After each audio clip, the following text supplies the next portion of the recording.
Craftsman Days are here at Lowe's with big savings on the tools you need. Right now, get a free select tool when you buy the Craftsman V20 2-pack battery kit. Whether it's the backyard, the bathroom, or beyond, Craftsman has the tools to help you power through and get the project done right. Because DIYing is unpredictable, but your tools shouldn't be. Shop Craftsman at Lowe's today. Valid through 6/18 while supplies last. Selection varies by location. Nats Chat is brought to you by Walters. Walters is the best sports bar in Navy Yard, located just across the street from Nationals Park. Also a great place to check out if you're headed to Audi Field. Make sure to check out their self-pour beer wall and unlimited TVs. Here's a swing and a hard ground ball, base hit into right center field. That's going to score both runners. Thomas in from third. Robles coasting in around from second. And on at first is Luis Garcia. And it's the Nationals 4 and the Pirates nothing. 2-2. Robles rips one to left. That's going to be a fair ball by the left fielder Joe to the fence, and it'll clear the bases. Smith scores. Abrams will score. And jogging into second with a 2-run double is Victor Robles. Nationals lead at 7-1. The 1-2. Swing and a miss. He blew him away with a fastball at 93, and Gray finishes off the sixth inning 1-2-3 with back-to-back strikeouts. And welcome to Nats Chat for Monday, May 1st, 2023, along with MASNsports.com Nationals insider Mark Zuckerman, who was at Nationals Park. I'm Al Galdi, host of the Al Galdi podcast. Well, you know the saying, April showers bring May flowers. We, over the weekend in the Washington, D.C. area, got our share of April showers, but we on Sunday afternoon, after the start of the game was delayed for 2 hours, 26 minutes by rain, got a performance from the Nats that was worthy of flowers. A 7-2 win over the Pittsburgh Pirates at Nationals Park to avoid a 3-game sweep. Josiah Gray was good for a 5th consecutive start. The Nats pounded 15 hits, worked 4 walks. Nats now 10-17. The Pirates dropped to a National League best 20-9. You can email the show whenever you like, natschatpodcast@gmail.com. We got this email from Bob in Virginia. Writes Bob, a little while ago on the podcast, Al mentioned that in the late 1940s, the Braves had Spawn, Sane, and Pray for Rain. Also, in the 1970s, the Angels had Tanana and Ryan, then 2 days of crying. How about the 2023 Nationals? They have Gray and Gore, and then 3 games to ignore. What do we think about that? Is that a phrase, a mantra that could catch fire, Mark? I hope not, Al, because we certainly don't ignore those other 3 games, and we don't want our listeners to ignore those other 3 games. I can understand why they may not feel as significant, and they may bring a little more heartache than the other 2 do. So, I get that, and it's a good rhyme. I appreciate it. We're always trying to think of things like that, so I appreciate that. I will say, though, it is becoming must-see TV when those 2 guys pitch, and that is, if nothing else went right for the Nationals this year, and you certainly hope that more does, but if nothing else went right for them, if Josiah Gray and MacKenzie Gore do what they did throughout April for the entire season, this is a huge success. This is such a big deal for them. You have to start with something, and 2 young, quality starting pitchers acquired in those big trades. I can't think of anything else that would mean more to this franchise in the bigger picture than if that were to happen. This installment of the Nat Chat podcast is brought to you by ShirtGood. Make sure that you visit shirtgoodhq.com. Great selection of custom DC novelty t-shirts. That website again is shirtgoodhq.com. Don't forget to check out our new website, natschatpodcast.com. You can listen to previous installments of the show. You can contact the show. That website is natschatpodcast.com. It is awesome what we are seeing from Josiah Gray right now. And in a game in which the Nats hit really well, in a game in which the Nats, in a lot of ways, do to the Pirates what the Pirates did to the Nats on Saturday night, not in an extreme of a fashion, but still, that was a convincing win for the Nats on Sunday. And, that was a game that was not easy. I mean, you had 2.5 hours of rain.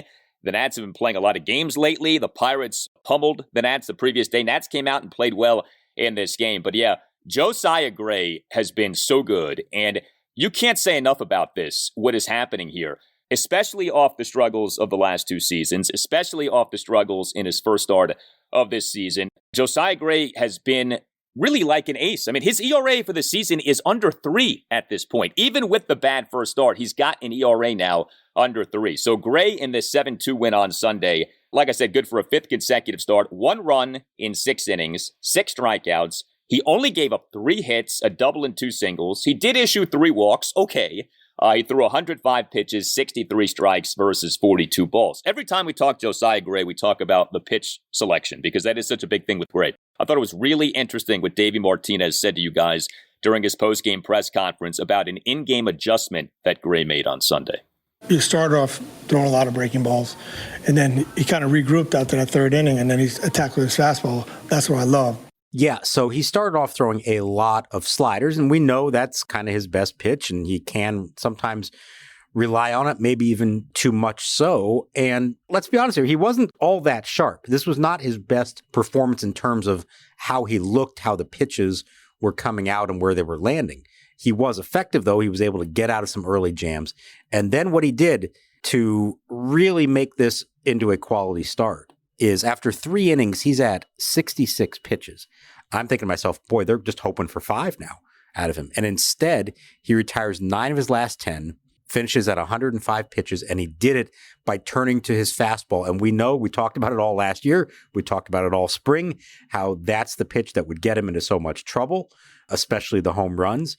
He showed that he can be effective with it. And the best thing that he did, he finished this was a Max Scherzer finish to a start. He strikes out the last 2 batters, knowing he's emptying the tank. This is all he's got left. And he did them both on fastballs.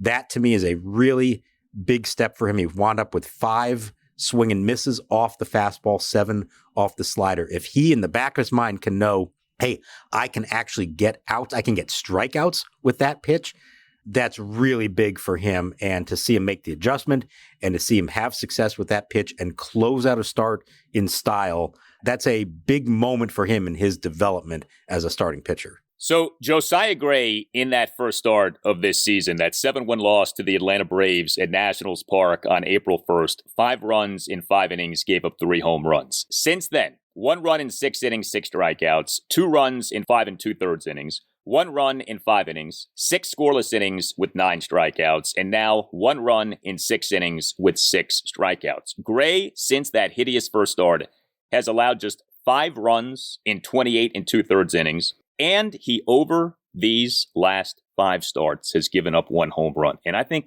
that is as big as anything. And I don't know if we're at the point yet where we can plant the flag of victory of the Josiah Gray home run problem has been conquered. But I tell you what, we're starting to maybe get close here. I mean, he had a massive home run problem. You really can't overstate that.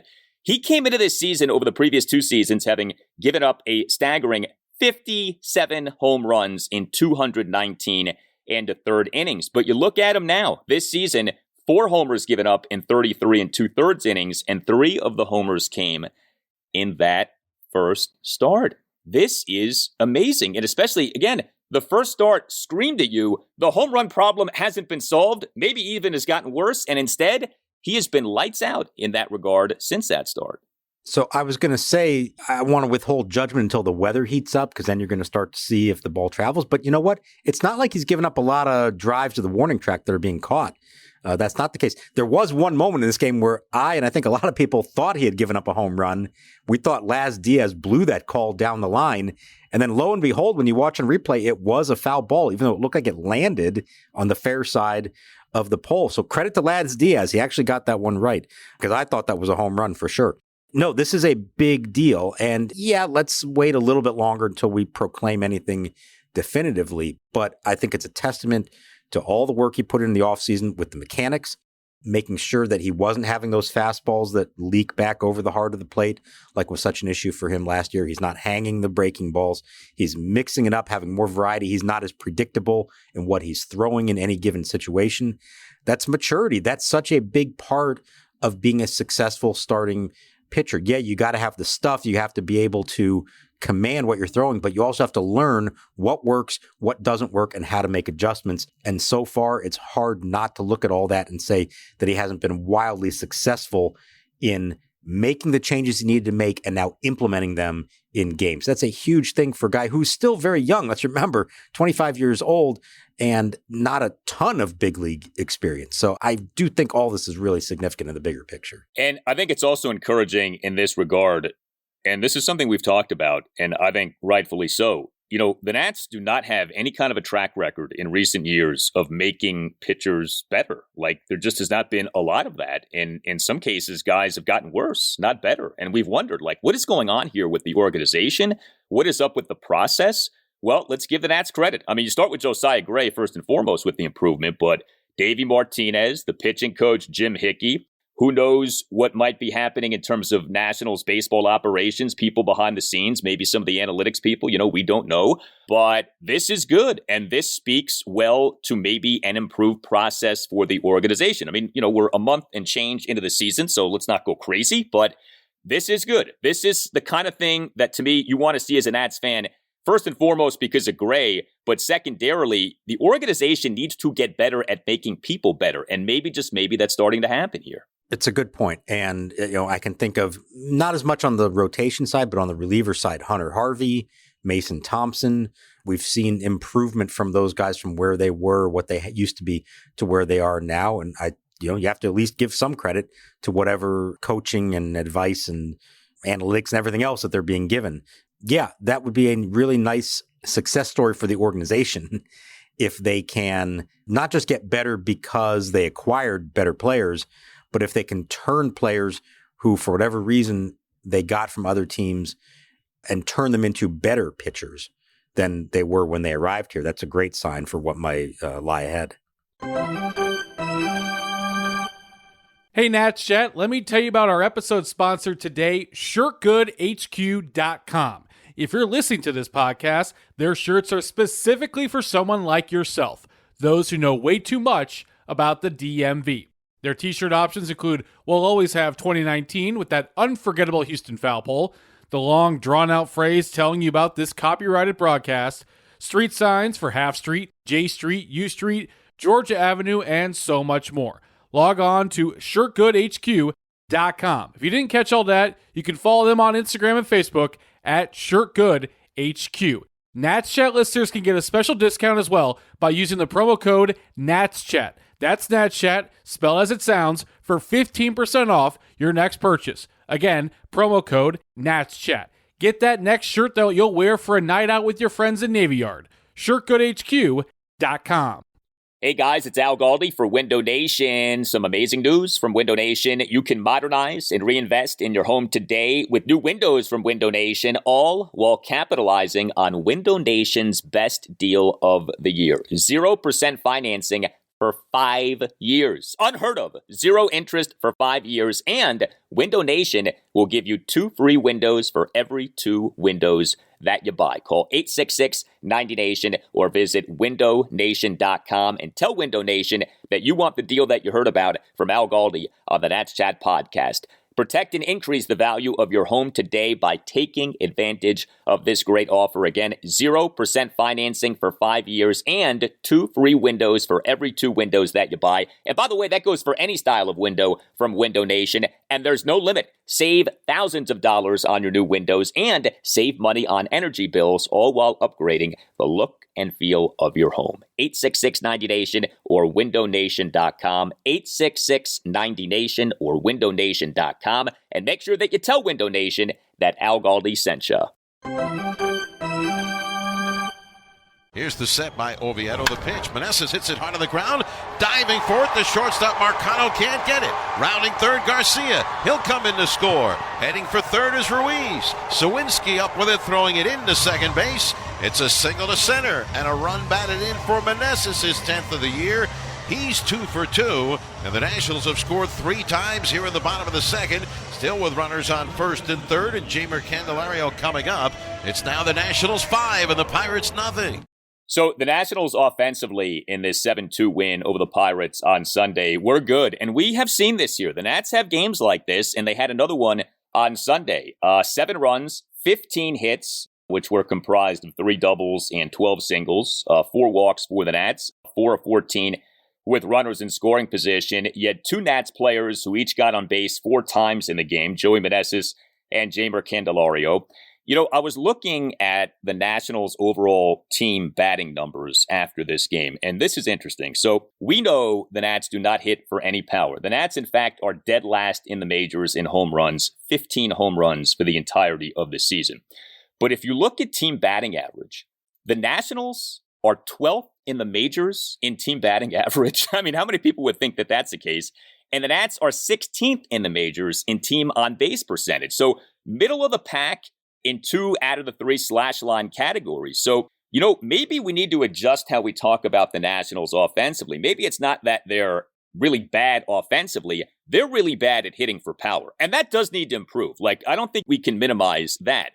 But when it comes to making contact, when it comes to getting on base, the Nats are actually putting together a profile of a team that isn't half bad in those regards.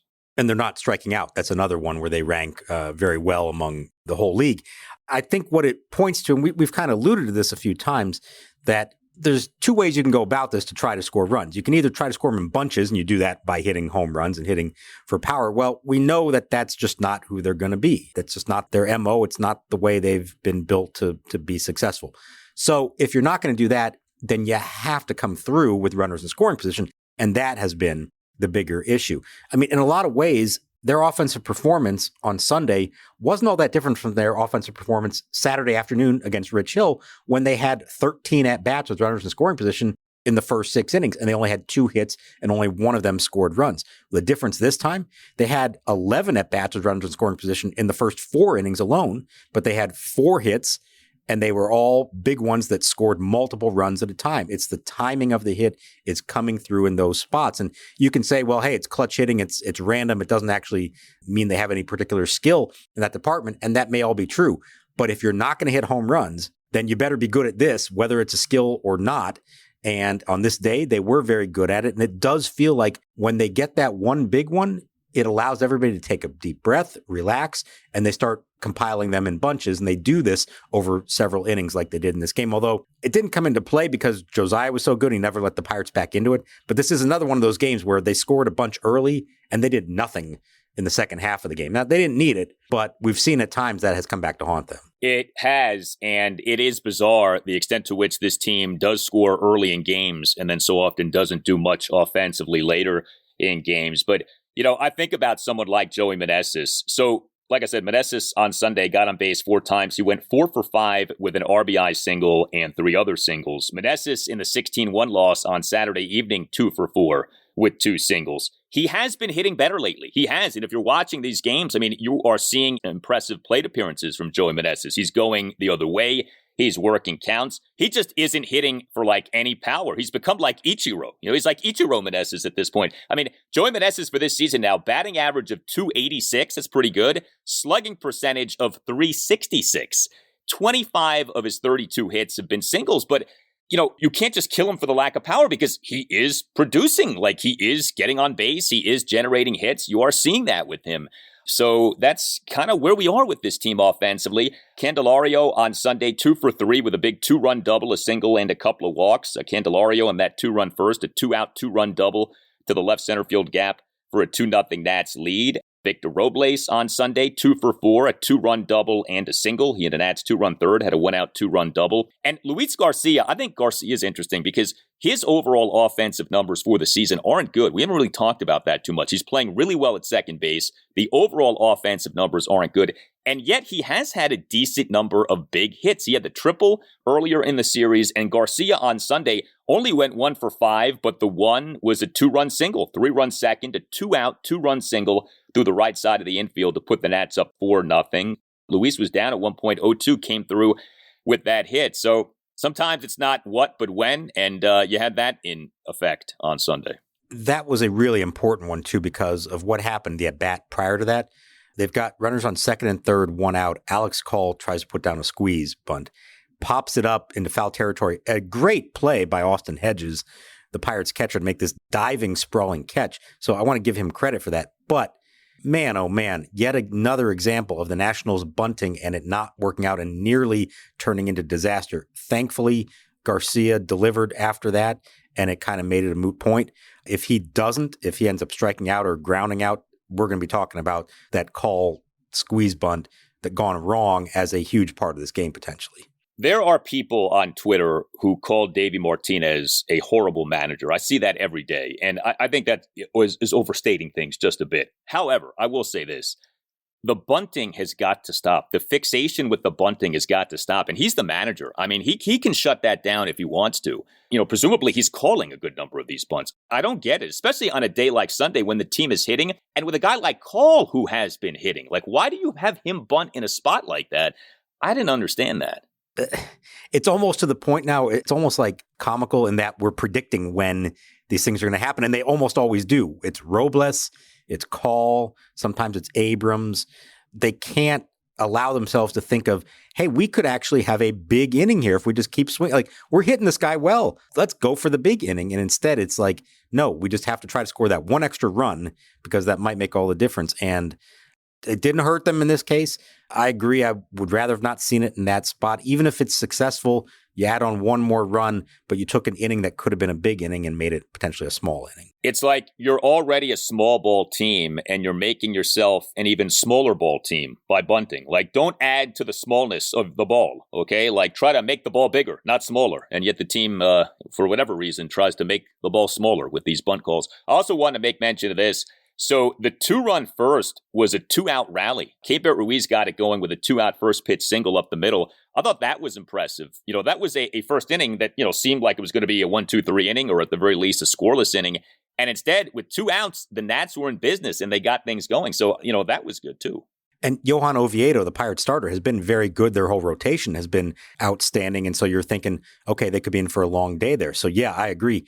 An inning that wasn't going anywhere, and they turned it into a big inning thanks to Ruiz and Meneses, and then the clutch hit from Candelario, a double. That counts as power, right? We're going to consider that as a big hit. I was looking at Candelario, the numbers. He is hitting some doubles, and he's got a few home runs. And while the batting average for him hasn't been that high, and he's not hitting a lot of singles, if you actually look at his isolated power, that's essentially extra base hits divided by at-bats, right? Do I have that right? You take the singles out of the equation. It's at like 168 now. It's just a little bit below where he was a couple years ago when he led the American League in doubles. So he is actually hitting for power, quote unquote, the way that they were hoping he would. He's just not hitting as many singles. So that's maybe a small glimmer of a good sign there that Candelario could actually end up being the doubles machine and the occasional home run guy that they thought they were getting this winter. Yeah, I mean, if you break down his hits, he has 26 hits. 10 of the 26 hits are extra base hits. That's pretty good. 6 doubles to go with 4 home runs.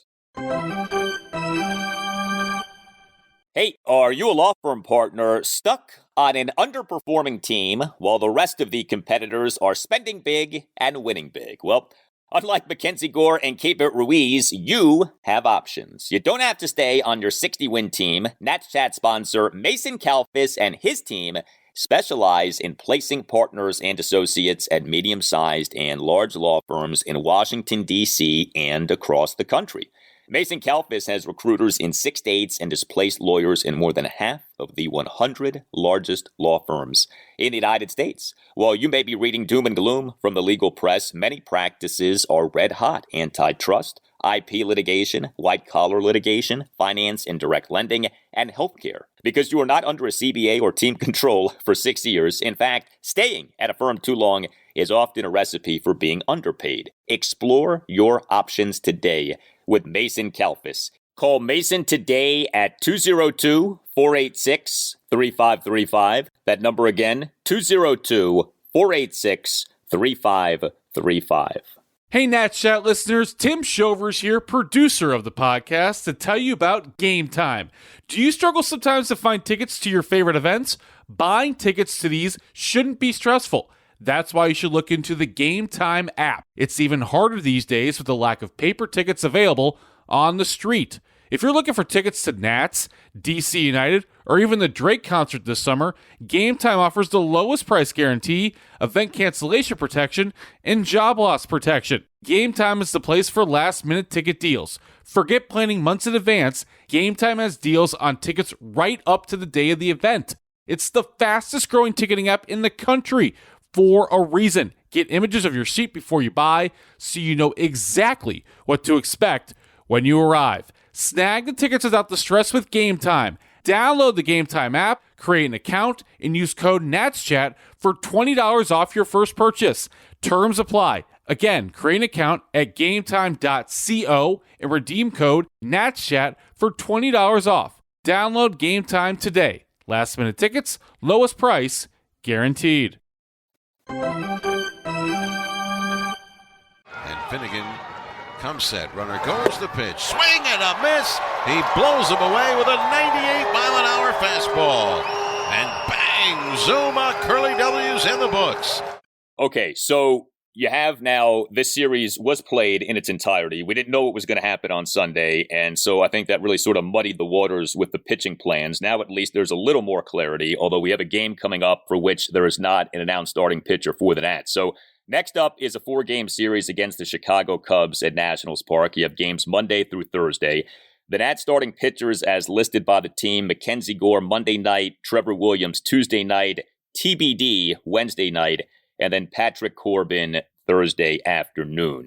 Do we have a good sense on who Wednesday night might be? I know you tweeted the other day that Corey Abbott would seem to be the guy. Is that how you're still feeling, or do you think somebody else could get the nod? Well, they wanted to get through Sunday because if for some reason the game wasn't played, they could have just pushed everybody back and it wouldn't have become an issue. Once they got through that, Davey did say that they're not going to mess around on anybody else's turn. It is Wednesday that they will call someone up now for that start, barring any more rain the rest of the week. Corey Abbott is on schedule. That would be his turn. He just struck out 12 and only allowed 1 hit in 5 2/3 in his last start. He may not be a long-term answer, or that may not be reflective of who he's going to be. We've seen him in the big leagues a little bit, and the results have not been all that impressive. But we're just talking about a spot start here in all likelihood. So that would be my hunch. You don't want to move anyone else around and take them off their schedule. So I think barring any other changes between now and then, he seems to be the likely candidate for that. I also think it's interesting. The Friday rain out and then the doubleheader Saturday put Chad Kuhl and Patrick Corbin on the same day. So you had your choice now of who to go back to. They're going with Corbin first. He stays on normal rest, which means Kuhl, assuming that he stays in the rotation, I think he will, would then get the first start in Arizona on Friday with an extra day of rest. So they are now breaking up the order that they'd used straight through from opening day, where Corbin was 1, Gray 2, and Gore 3. Kuhl is now inserted in between Corbin and Josiah Gray. Now, we'll see how many more he gets. I think he's kind of on a start basis in theory, the way he's been going. If Corey Abbott were to pitch well, they said, well, hang on, maybe we can keep him around. Let's see how Kuhl does the next time. You could potentially make a switch there at some point. But I do think over the rest of the week, you'll see a fill-in starter Wednesday, and then Kuhl should be lined up for Friday. And what's going to be a pretty important start for him, I would imagine, in Arizona. Do you think the team has at all entertained doing something like starting Mason Thompson on Wednesday night, and not with the idea of him pitching 7 innings, but maybe pitching like 3 or 4 innings, given that he has pitched well in these lengthier appearances lately? I think it would require 2 really long starts the next 2 days to avoid using a lot of the bullpen. That's essentially a bullpen game is what you're talking about, with one guy taking a bulk of them early on. He's become so valuable to them in a lot of ways, and a guy who can pitch late innings, multiple innings, come in and get out of a jam in the 7th inning, things like that. I don't think they would mess around with that right now to do that. I think they would rather bring in a traditional starter for what's supposed to be a spot start. If somehow MacKenzie Gore goes 7 or 8 and then Trevor Williams does the same, you could make a case to do that. But I don't think they would be that worried about I don't think they get that cute at this point. They love Mason Thompson. Why mess with a good thing right now? And he did struggle in his last appearance, for whatever that's worth. So Chad Kuhl is still on the Nationals Major League roster. Anthony Banda is not. The Nationals on Sunday morning did announce that the team had designated Banda for assignment off his latest rough outing, which came in the Game 1 loss of the doubleheader on Saturday. Not the 16-1 loss, the first game, the 6-3 loss. That was a game in which Banda had a hard time. So Banda gets DFA'd, and the Nats brought up reliever Andres Machado from AAA Rochester. He actually looked pretty good in this game on Sunday. A couple of scoreless innings for the Nats. And that's what they need him for. 2 innings, no nonsense, not the highest leverage spot, but that's fine. You need guys who can do that. And I mean, think about this. If Anthony Banda is on the team, are you trusting him with those 2 innings with a, 7-1 lead in the 7th? No, you're not. And so that's the value Machado brings. Yes, you don't have any left-handers now, but as we discussed the other day, at some point, you'd rather just have good quality right-handers than a left-hander just for the sake of it, especially when you're not even using that left-hander to match up in big spots. So that is a move that makes a lot of sense to me. And what Machado did in this game is exactly what you need. You needed to get through this game with as few relievers as possible, and they just about did that with Josiah going 6, Machado for 2, and then Finnegan, who hadn't pitched in a few days, needed the work anyways, closing it out in the 9th. So that's exactly the way you wanted that to work out. Now you have just about everybody fresh and ready to go for the Cubs series. Yeah, Finnegan gave up a run. It was funny. So many of the B bullpen guys got used in the doubleheader on Saturday that you had to use an A bullpen guy in this game on Sunday, even though it was essentially a blowout win for the Nats. But it made sense, and Finnegan at least got some work. Well, a shout out to a listener of this podcast, Peter Mullinax. He's a listener from Fredericksburg. He works for the National Weather Prediction Center, and he on Sunday responded with a perfectly accurate weather prediction upon request. Tim Shovers put it out there, hey, any update from Capital Weather for Nats fans regarding this rain delay situation? Because the rain delay ended up being about 2.5 hours. Well, Peter came through, so we thank him for that. We thank him for listening to the podcast. A thank you to our presenting sponsor for this installment of the Nats Chat podcast, ShirtGood. Make sure that you visit shirtgoodhq.com. Great selection of custom DC novelty t-shirts. Hit us up on Twitter at Nats_chat. You can email the podcast, natschatpodcast@gmail.com. And as I mentioned earlier, you can check out our new website, natschatpodcast.com. All Nationals radio highlights on Nats Chat are courtesy of 106.7 The Fan. For Mark Zuckerman, I'm Al Galdi. We'll talk to you next time on the Nats Chat podcast. But before we go, we want to leave you with something special. Our guy Tim Shovers with some thoughts on the April that was for the Nationals. As the first month of the season has ended, just wanted to check in here and sort of give my wide-angle lens view of the team thus far. I know you get Mark and Al on a day-to-day basis, and no one's better than them, but just wanted to share some of my thoughts as I also follow the team on a granular day-by-day basis. And I wanted to share that I think April 2023 is the best month that the Nationals organization has had since the rebuild began, which was at the tail end of July 2021 when they had the trade deadline, and Trey Turner and Max Scherzer were part of the fire sale that was, and all those big trades happened. I would say this is the best it's been since June of 2021. The Nats were above 500 as that month had ended. They were on their way to having a bunch of all-stars. I know it's kind of painful to think that Max Scherzer, Trey Turner, Juan Soto, and Kyle Schwarber were all on that team. It's been a rough and slow rebuild. We know that. We appreciate everyone that's been hanging in there with us through this rebuild. But because of the success of Josiah Gray and MacKenzie Gore, I do believe that this is the best month that the team has had. These are actual cornerstones that are looking good. There are things to be excited about. From day one with Josiah Gray, we've been wondering, could he be a frontline starter, or is he more of a number 3? Could he be that number 2? Based on what we've seen in April, he definitely could be number 2, if not flirting with a little bit higher. MacKenzie Gore, less of a sample size because we've only had him, of course, this month, but I really have enjoyed seeing him. I think there's ace potential there. And if MacKenzie Gore works out, that Juan Soto trade, I know it was painful at the time, but that will start looking a heck of a lot better. 2 other big pieces. Keibert Ruiz just looks and feels like a franchise catcher to me, and the team backed it up with their checkbook.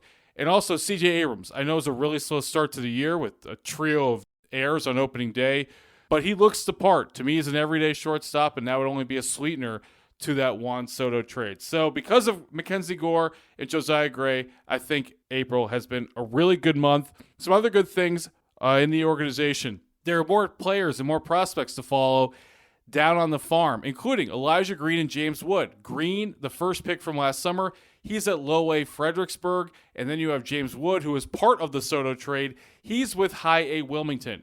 It's my guess, it is my hunch, with zero information to back it up, that they could be promoted in a month or two, and then you could see Green go up to Wilmington and Wood go up to AA Harrisburg. That would be fun to see. There's a lot to follow with the minor leagues right now with the Washington Nationals, and we'll do our best here at Nats Chat Podcast to update you that throughout this entire spring, summer, and fall. I also thought that the road trip, the recent one where they went to the Twins and the Mets, 4-2, 2 sweep opportunities, I thought that is the best road trip the Nats have had in a really long time.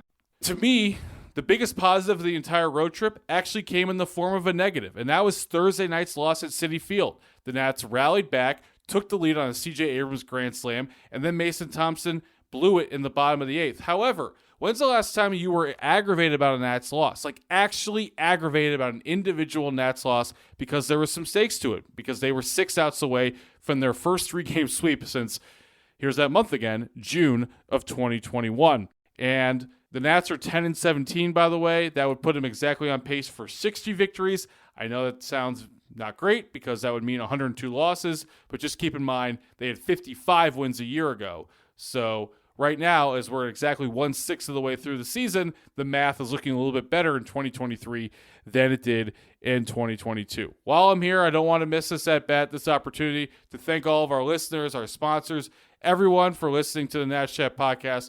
We are in season 3. Things are going well, and we're excited to keep going into May of our 3rd season here at the Nats Chat podcast. Lastly, as I wrap up this April 2023 report, I just want to play you some of the highlights I thought was the best win of the month, and that was a Sunday afternoon in a comeback victory against the Cleveland Guardians. Lead off second for Garrett. 2 out. Bieber sets. Now his pitch on the way, and a swing and a little looping, a line drive into right center field. That's a base hit. Garrett around third, coming in to score. Thomas trying for second. The throw is offline.